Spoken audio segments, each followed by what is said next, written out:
Hey guys, got a little bit of a different video for you. So I wanted to show you a bit of behind the scenes of how I made animatronica, my digital world for my Fnaf world plush. I got a comment a little while ago that was asking how I animated, all of the digital scenes you see, but it's not actually really animated. I mean, there is animation involved, but it's not animating.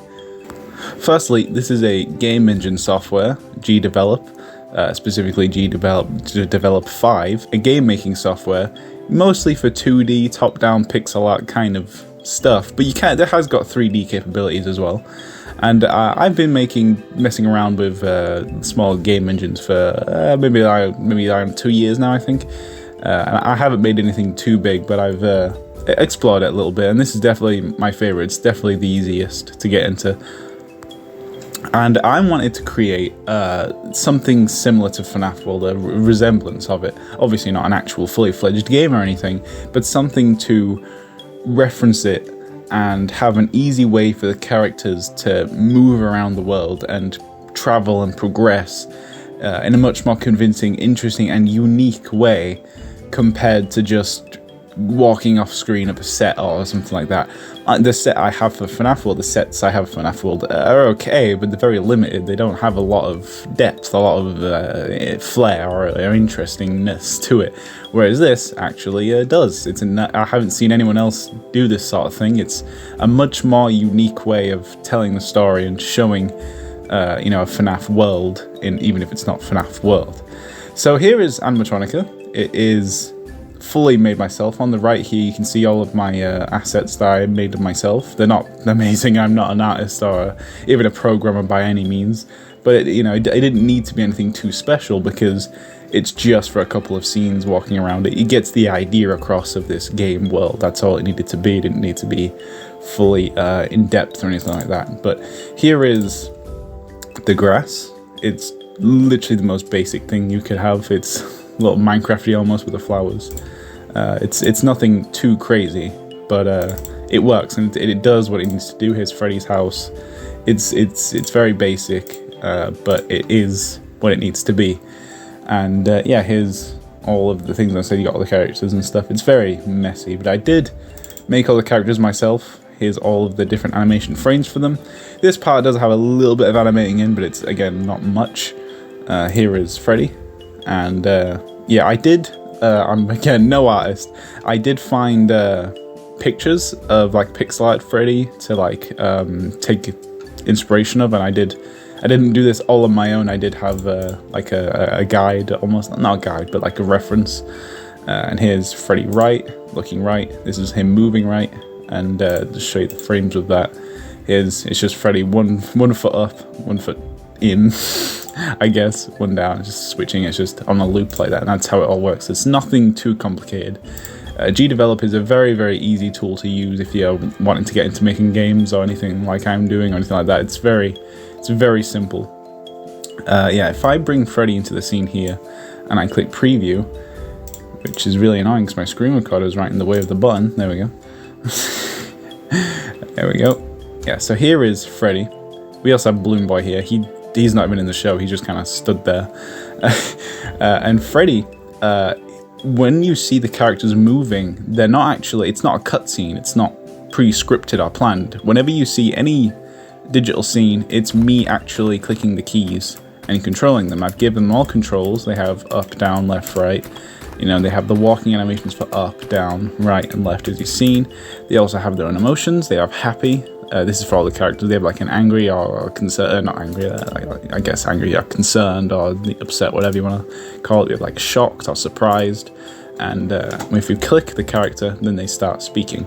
So every single time a character starts talking, I would screen record this, click the character, take my mouse off the screen, do it for whatever's happening. Then I would pause the thing, reset their facial expressions, whatever. And yeah, so whenever you see a digital scene, it's actually me controlling it individually with keys. There's a lot of cutting in between because obviously you don't want to see the mouse moving around and stuff like that. I think there was a couple of scenes you could actually see the mouse at the top of the screen sometimes that got past. Sometimes it slips through cracks a little bit, but Yeah. So what's interesting is if I get Foxy, it was bringing the main four, who was pretty much inseparable. They're very rarely seen not together. And whenever they are on screen, they're always walking together, or even if it's a little bit apart, they're always together. And there's a reason for that. It's because they're actually all synced. It would be impossible for me to control every single unique character with their own, walking and talking and everything individually all on my own. That would be impossible. So they are all synced. Whenever I move right as Freddy, the rest follow, and so on. The only thing that is individual is the talking and stuff. So obviously if I click Foxy, he'll start talking, the rest won't. Foxy is actually the only one that has a little angry eye when he's talking, because he's kind of angry all the time. He's a bit moody. Same with emotions. Obviously you have the Freddy emotions, but you have Chica's, Bonnie's, Chica's, Foxy's, all that. They all have their own individual emotions and stuff. And if you notice, I don't know if you noticed in the show, but when the characters are walking, they actually have their own unique walking styles. Freddy walks 1 foot at a time, and that's because, especially at the start of the show, he's very unsure of himself. It's also making him stand out a bit more as the party leader, but he's very unsure of himself. He doesn't walk with confidence like Foxy or Chica. I did plan to have each character have their own unique walk style and movement. That didn't fully get implemented, unfortunately. It did with Bonnie. If you look at Bonnie when they're walking, he's jumping. His head is actually moving upwards. I know Foxy and Chica look like they're jumping a little bit, but Bonnie's legs are actually moving a lot more, and his head is actually going upwards. He's actually jumping as he's moving, and that's because he's always happy and excited and ecstatic, jumping off walls and stuff. Foxy and Chica are kind of the same. I did plan for them to have their own unique walking, but unfortunately I didn't really get around to it. But yeah, so that is the main characters, and I'll give you a little peek of animatronica, because you don't really see it from this bird's eye view. There's a lot you don't actually see when you're just watching the scenes. So at the bottom here where it starts, you have Freddy's house, and they all have paths. These paths are pretty bad, to be honest. They're not amazing. They're not properly sized, so they you have mismatched sizing here and stuff. It's not the best. It's not even. It's a bit annoying, but like I said, it didn't matter too much because it got the idea across. And this was a bit thrown together. It was a bit rushed, to be honest. It was a bit cobbled together, but it does when it needs to. So yeah, we have just little villages, nothing crazy, just little houses, a little pond. There's obviously a reference to the actual Fnaf world. The pond. You have Freddy's house, which is marked with a top hat. You got the town hall over here, which is obviously Toy Freddy is the mayor of this town, which you'll be seeing actually the town hall in future episodes, which there are markers coming. You have the stalls here, obviously from the first episode, and Mangle's shop, obviously with Harry's and stuff, and the pizzeria, which you'll also be seeing more of. The top, we have Marionette's Palace, which you don't actually see this. You do not see Marionette's Palace. You see the doors and stuff like here, but because of the camera, you don't actually see the top of this building or even this little island, which isn't fully connected to the water for some reason. But you don't really see it, so it doesn't matter that much. But yeah, it actually has flags, and this top window is of Marionette's face, because Marionette's the ruler of animatronica. And that actually has a bit of lore significance, which I'll get to later when I show you it. But yeah, so each little island is connected by bridges. You have the middle island here, which is the village. You have the castle over there. Over on the left, you have the disgusting fields, as Crash calls it, the dusting fields, which is the snowy biome, and the cave where that episode, which isn't even named, but the cave where that episode takes place. There was actually supposed to be more in the snow biome. There was a scene where the main four walk out of the cave and walk down to Stanley. I accidentally forgot to include it, but there was supposed to be an extra scene in this snowy area, but I completely forgot to include it. I uploaded the video and I realized I forgot it, and it was too late by then, so you never really got to see it. So the only scene you actually see of this area is the beginning part when they first enter this region, which is like right here as they're walking in the snow.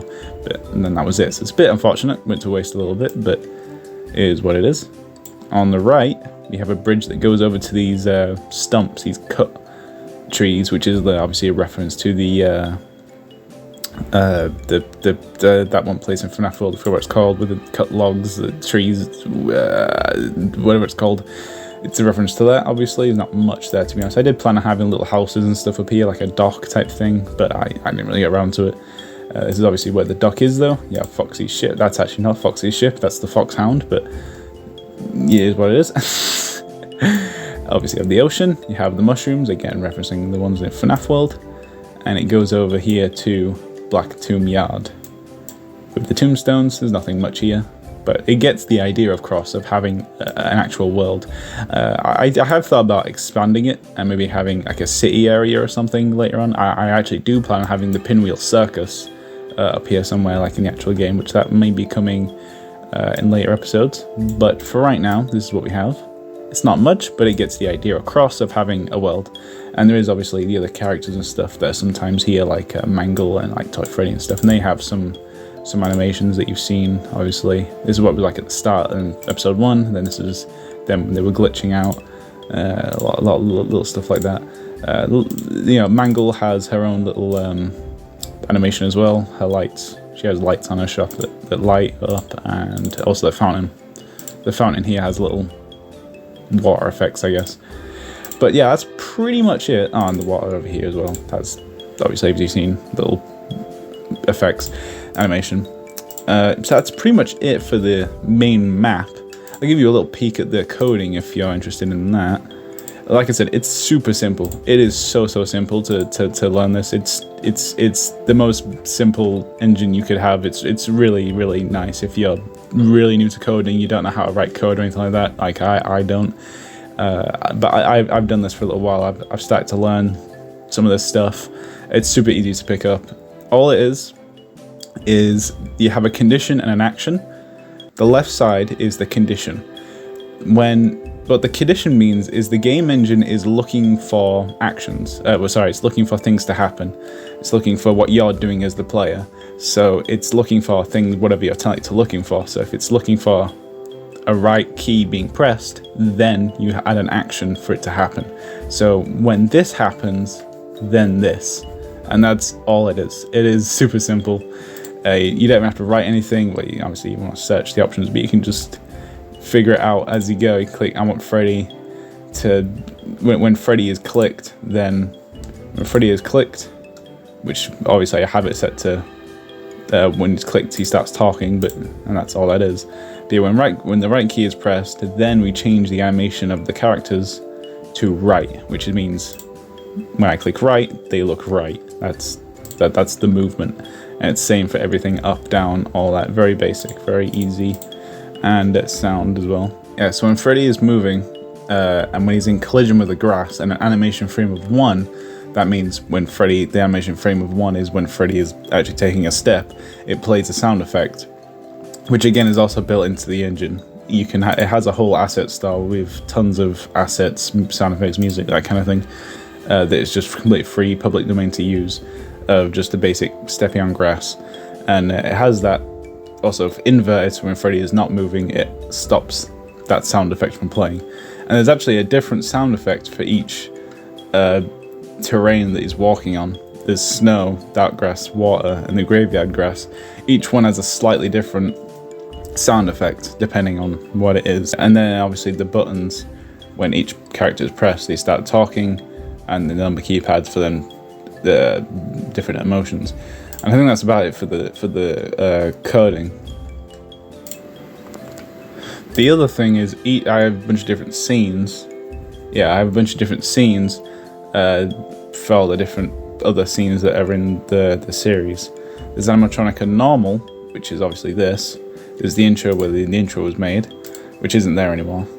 But then there's the Glitched Realm, the first Glitched Realm layer, which is obviously very similar to the actual FNAF World Glitched Realm, with the flashing background,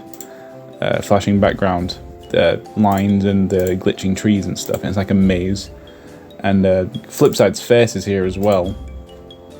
This is the full animation for that, when they're chasing the main four through the glitched forest. His mouth slowly opens and closes, and it's set on a loop. so it continuously moves. And this actually moved alongside with the characters, but at a slightly faster pace. So it looked like, so I was moving the characters, I'm going to set up in a minute, but when I was moving the characters, flip side was actually just moving along with me as I was clicking it. It wasn't its own, you know, NPC or anything. It was me also controlling it, but just at a slightly faster acceleration, so that it looked like they were being chased. The other one is glitched layer 3. This has actually changed a little bit. This should be grey, this background, but it's been reverted back to blue. Nothing much there to see. There was the hole there though, which led down to here, which is obviously the 4th layer, which again, this should be red, but there's not much here. You got Freddy still here, and Old Man Consequences has the basic animation. This is the idle animation, and the talking animation, voiced by the amazing Sans. Also got a bunch of other scenes like Cave, for the one scene in the cave in the snow area from with Wolf. There's a skull here. You can think what you want for that. Don't know if that implies, don't know if that's a human skull or not. I just thought it'd be neat to have that there. The cave eye. This is the only scene in the whole series, actually, where it's actually scripted. I don't control these eyes. These are completely set on a timer, and they are completely moving on their own. And that's for the one scene when they were in the darkness and they were talking to each other before Wolf turned on the torches. And oh yeah, there's also a backstory, which is obviously with Golden Freddy and his backstory. And there's actually yeah, here, if I edit here, you don't see this, I don't think, but in Marionette's Palace, when Golden Freddy in the backstory, he actually had his face at the top window because he was ruler at that time. But then when Marionette takes over, it gets changed to a Marionette face. You don't really see that in the show, but it's neat that it's there, right? If I click play, it should change to it. Yeah, there you go. And there you go. Freddy has his own. Golden Freddy has his own movement as well. It's a little bugged actually. The up and downs, you can see, he kind of jumps a little bit for some reason. But it was only used for that one scene, so it didn't matter. But yeah, so the top there shows who the ruler is. A little detail that doesn't really get seen. You know, probably one doesn't get seen until I just pointed it out. I think that is just about everything though. Hopefully you enjoyed this little behind the scenes of what animatronica looks like from a bird's eye view. And yeah, thanks for watching.